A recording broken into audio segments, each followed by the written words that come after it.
Berita malam bersama Babang Geopol. Pertama, Saudi Arabia menghapus perjanjian keamanan dengan Amerika Serikat secara sepihak dan beralih ke Eropa setelah Pangeran Muhammad bin Salman dihina Trump. Kata Trump, dia mau lakukan apapun buat gue, sekalipun menjilat pantat gue. Lah, emang sekate-kate, nggak cocok jadi presiden tuh aki-aki tantrum. Bener kata Iran, Trump sendiri yang gali kubur. Ini absolut cinema. Selatnya awalnya kan nggak ketutup. Tahu-tahu Trump mulai perang, selatnya ditutup. Ekonomi berantakan. Terus dia bosen. Terus dia deklarasi kemenangan sepihak. Terus sekarang dia baru bilang, lah gue mah nggak punya urusan sama Selat Hormuz. Kita pergi aja kali ya. Lah kok badut? Bray, Menteri Pertahanannya Israel baru aja bilang mereka mau invasi Lebanon Selatan, yaitu utaranya Israel, dan ngelarang 600.000 orang kabur menyelamatkan diri ke rumahnya. Yang lebih ngeri lagi, dia bilang Israel bakal ngeratain rumah-rumah mereka sama kayak yang mereka lakukan di Gaza.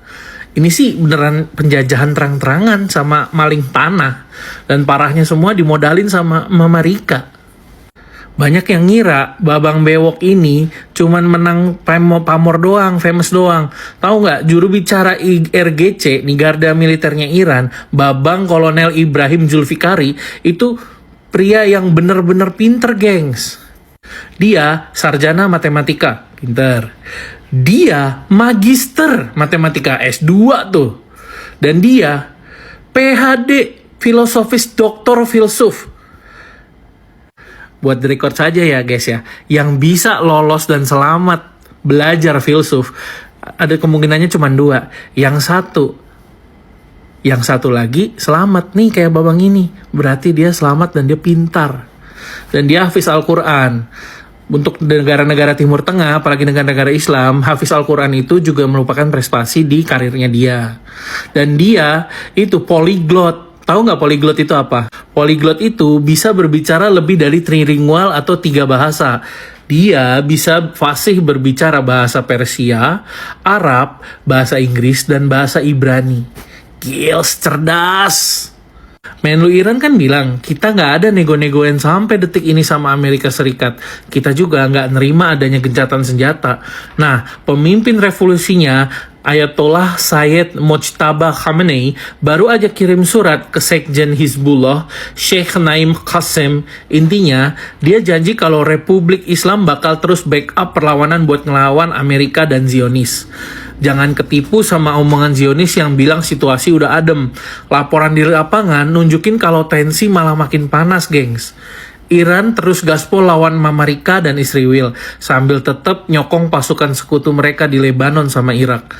Perlawanan di Irak sama Lebanon tuh juga makin gila-gilaan eskalasinya sebenarnya. Cuma kita aja jarang denger. Netanyahu baru aja ngaku dia sengaja mulai perang lawan Iran buat bikin Israel jadi negara superpower. Katanya nih ya, kita lagi kerja keras buat ngerubah Israel jadi negara super, baik di kawasan ini maupun di mata dunia. Ini topengnya udah kebuka, gengs. Intinya bukan cuma pertahanan doang, tapi ambisi buat ngejajah dunia yang akhirnya kebongkar juga. Atas pidatonya itu, China langsung balas nih. China minta Israel cabut detik ini juga dari Lebanon. Israel harusnya bisa hormat sama kedaulatan, keamanan, dan batas wilayah Lebanon sebagai negara. Dunia internasional tuh nggak akan biarin apa yang terjadi di Gaza akan kejadian lagi di Lebanon. Atas speech-nya Trump yang tadi tuh, yang kayaknya gue mau cabut dari Hormuz, ditanggapin nih sama Perdana Menterinya Spanyol, Pedro Sanchez. 23 tahun yang lalu, Mama Rika nyeret kita ke Irak dengan alasan mau ngancurin senjata nuklirnya Saddam Hussein dan membawa demokrasi buat Irak. Padahal nggak ada satupun senjata nuklir yang ditemuin. Terus dia bilang juga ke Trump, lo nggak bakal bisa nipu kita 2 kali. Saya tinggal nunggu lampu hijau, kata Babang Kim Jong-un. Korea Utara bilang mereka bakal langsung luncurin rudal ke Amerika dan Israel kalau dapat lampu hijau dari Iran. Gengs, lihat nih parlemennya Israel ya, pakai pin lencana gantungan leher. Psycho nggak tuh? Terus kata Iran kepada mereka, jika tahanan Palestina dieksekusi, tahanan Israel dan Mamarika yang mereka tahan di Iran, Lebanon, dan Irak semuanya akan kita eksekusi juga. Menteri Luar Negeri Prancis Jean-Noël Barrot menyatakan serangan di dekat posisi pasukan penjaga perdamaian PBB tidak dapat diterima dan tidak dapat dibenarkan. Prancis mendesak PBB menggelar sidang darurat menyusul serangan terhadap pasukan UNIFIL di Lebanon. Kalian tahu gengs, ada sekitar 10.000 lebih tahanan bangsa Palestina yang bisa jadi sedang nunggu ajalnya karena undang-undang baru Israel yang disahkan sama Knesset, yaitu parlemennya Israel. Zionis ini tuh emang sakit, nggak punya nurani. Harusnya negara-negara dunia tuh sadar, ngucilin mereka, bukan dijadiin sahabat. Lebih dari 10.000 orang Yahudi datang ke acara ini. Ini di mana Rabi Agung Satmar Aron Teitelbaum dia menyatakan, kita nggak ada urusan sama Zionisme. Kita nggak ada sangkut pautnya sama negara Israel. Kita akan terus nentang Zionisme atas iman kita.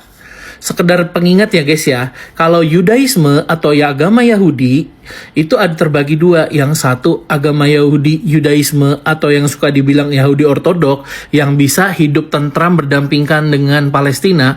Dan satu lagi itu Zionisme nih.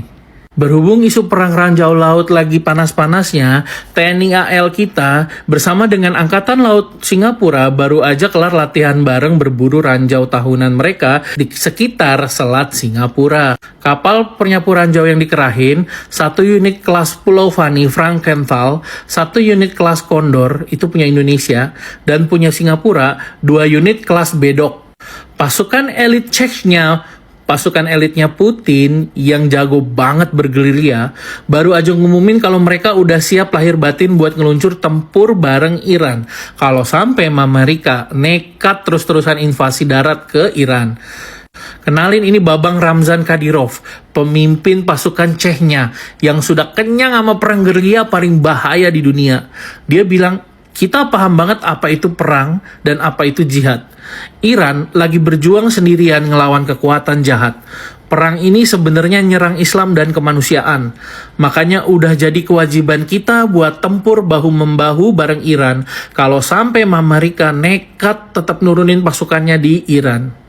Tentara Israel makin parah, neror umat Kristen di tepi barat Lebanon atau di Yerusalem juga. Mereka baru aja ngeratain makam kuno Simon Petrus, yaitu salah satu rasulnya Yesus, di desa Syama, Lebanon Selatan. Padahal situs itu umurnya udah 2000 tahun. Di tepi barat juga mereka gencar-gencarnya neror dan ngebakar rumah-rumah dan gereja-gereja orang Kristen. Pas minggu kemarin, IDF, tentaranya Israel, malah nutup gereja Makam Kudus.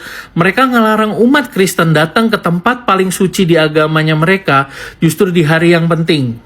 Kemarin udah Masjidil Aqsa waktu sholat Id. Sekarang situs sucinya umat Kristen.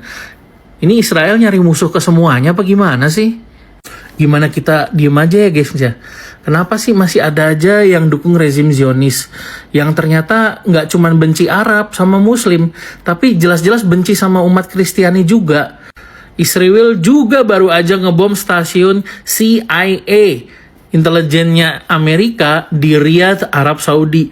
Kalau mereka bilang itu serangannya Iran, berarti ini Operation False Flag lagi. Indonesia resmi masuk FIFA World Cup 2026, gengs.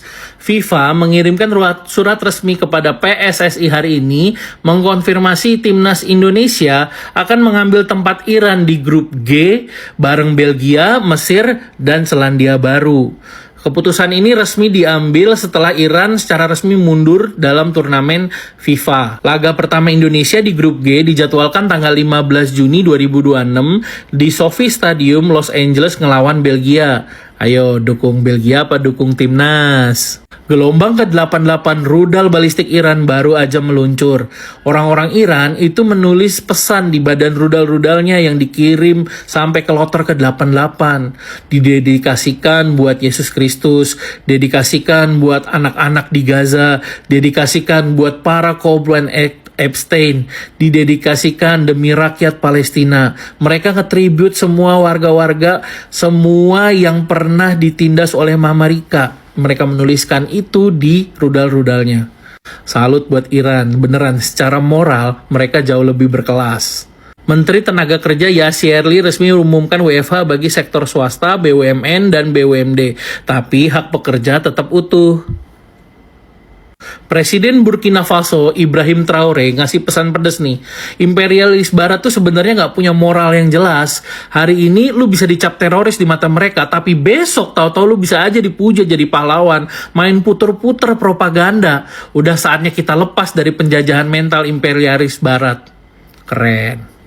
Mojtaba Khamenei, pemimpin tertinggi Iran, Supreme Leader, udah konfirmasi kalau lebih dari 600.000 pasukan Iran lagi OTW ke Selat Hormuz buat jagain daratan sama perairan mereka. Hizbullah per hari ini udah berhasil ngehantam 134 tank Merkava punya Israel. Itu artinya udah sekitar 804 juta dolar yang amsyong kena hajar. Tahu nggak guys, tank Merkava ini termasuk tank yang paling kuat di dunia. Tapi Hizbullah udah berhasil ngancurin 134. Padahal tank-tank itu baru turun ke map itu baru 12 hari yang lalu. Mungkin mereka buta map kali, atau mereka nggak ngambil gold lane. Fix ada kapal selam nuklir lagi punya Rusia yang terpantau di Selat Hormuz. Moskow resmi ngerahin 6 kapal selam selama perang ini, termasuk 2 yang tenaga nuklir. Yang ini ke Selat Hormuz buat misi rahasia, jagain infrastruktur Iran.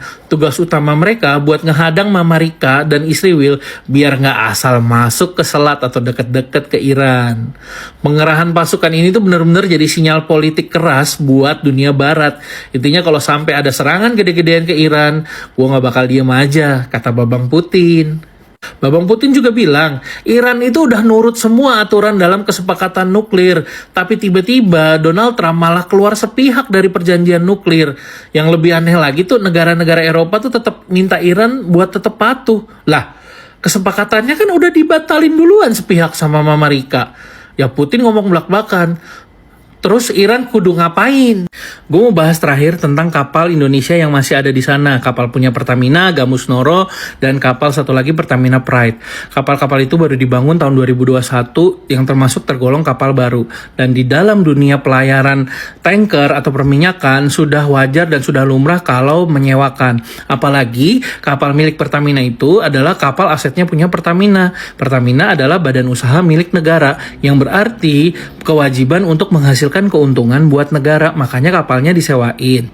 Nah, kenapa sih kapal mereka ini masih belum lewat Selat Hormuz? Nah, ada satu hal yang kita semua tuh jarang tahu, bahwa kapal-kapal itu juga diasuransikan. Nah, perusahaan yang mengasuransikan 2 kapal kita itu berada di Inggris.